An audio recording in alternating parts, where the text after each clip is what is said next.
everyone, welcome back to Cooking with Kani. Today I'm going to share with you a homemade pretzel recipe. If you're anything like me, you will love to go to the mall and get a freshly baked hot pretzel.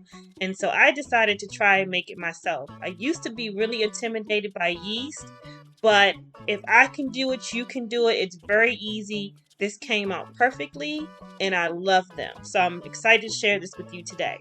All the measurements will be in the description box. So I'm adding some warm water, some salt and some sugar, and I'm just mixing that together. Next, I'm going to add the instant yeast. And I'm going to let it sit to activate for a few minutes. So that's why you want your water to be warm, not hot, because you don't want to kill the yeast, but warm enough so that the yeast will activate. So we're going to let this sit and I'll show you how it looks once it's activated. This is how your yeast will look once it is activated. It will increase in volume and it will look very pillowy like this. And once that happens, you can move to the next step. So I'm mixing in the flour.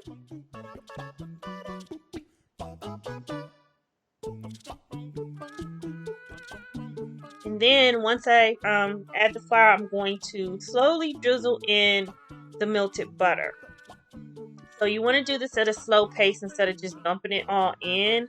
It definitely helps to mix the butter in thoroughly. So just do it at a slow pace.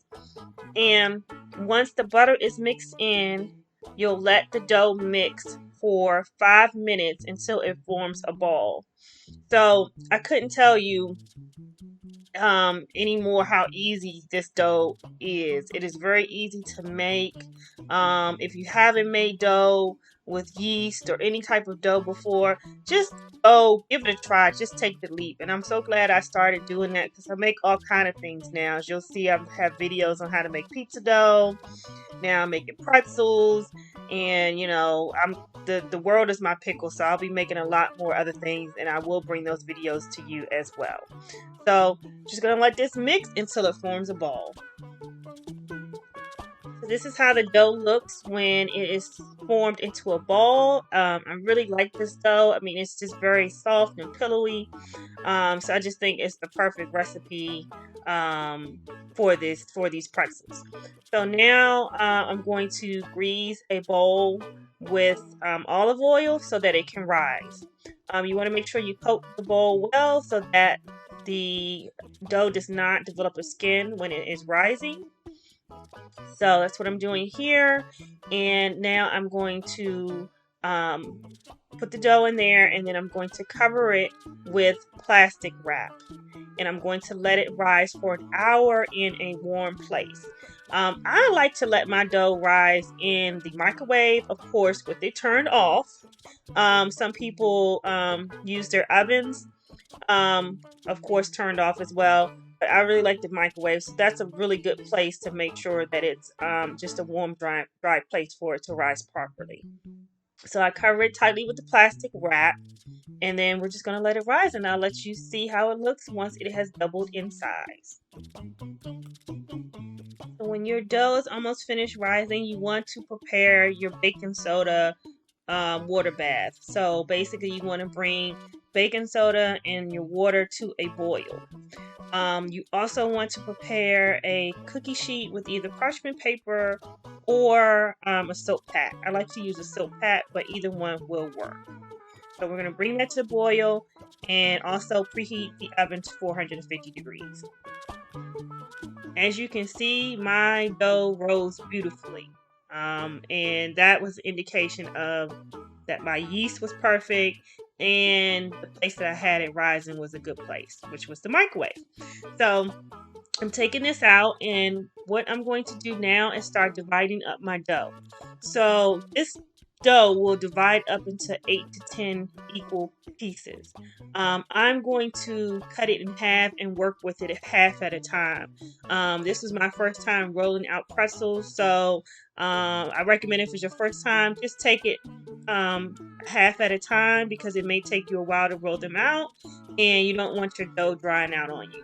So here I'm just going to take this half and I'm going to divide them into 4 equal pieces. Does not have to be precise. You see I'm just pulling it apart And I'm just kind of eyeballing it.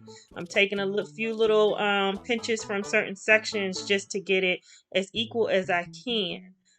Just so you want your pretzels to look pretty and you want them to be relatively the same size. So that's what I'm doing here. Once I'm done with that, I'm going to put the other half back in the bowl and cover it with plastic wrap so it does not dry out. And so now we're ready to roll them into ropes and start forming the pretzels.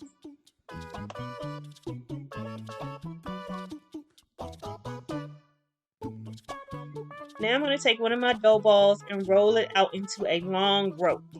And you want to start from the middle to the outside, from the middle towards the ends. That will help you keep your rope as even as possible. It doesn't have to be perfect. Mine were not perfect and it was fine. But you just want to make sure that there's no spots that are too thick or too thin because you want your pretzels to bake up evenly. So about maybe 20 inches long, but I did not measure. You will know when you get it to the perfect length because you, like I said, you don't want them too thin in any spots. And then I'm going to roll it up like that, twist it once, twist it again, pull both ends down and pinch. And that's how you form a pretzel. And I'm going to show it one more time. You're going to loop it up like this and then twist one time. Twist one more time and then bring both ends down and pinch. And then I just transfer them to my silk pack line cookie sheet. You can also use parchment paper. And our next step is to put them in the baking soda water bath. And all you want to do is actually put them in there for only 30 seconds. This is what gives you that nice golden color that a pretzel has. This really helps with that. You cannot skip this step or it will not be a pretzel. So 30 seconds, that is it. And once it's in there for 30 seconds, you're going to remove them and put them back on your cookie sheet. So I only did, but you could do 3 at a time in this particular water bath, but you want to make sure that you do not overcrowd it and then you really only keep it in there for about 30 seconds.